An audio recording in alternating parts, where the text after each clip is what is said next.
This is going to be a video tutorial on how to clear your startup cache in the Mozilla Firefox web browser. I will be using a desktop PC for this. Let me jump over to my browser here. I have the Firefox web browser opened up now. To clear the Firefox's startup cache, what the startup cache does, it helps Firefox load quickly by storing information needed to launch the browser and its UI.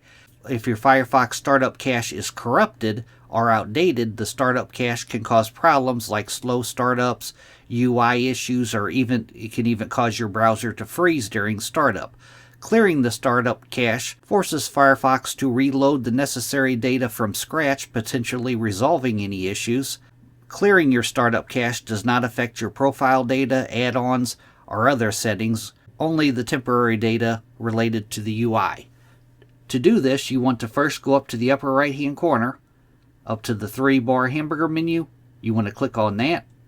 Then you want to go down to where it says Help, and click on Help. Then you want to go up to where it says More Troubleshooting Information. Click on More Troubleshooting Information. Now on this page that opens up here, this page contains technical information about the browser. The top thing is Refresh Firefox. That will set your default settings back to their original state.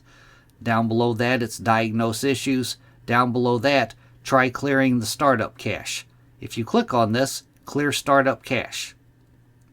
Little dialog box opens up asking Restart Firefox to clear startup cache.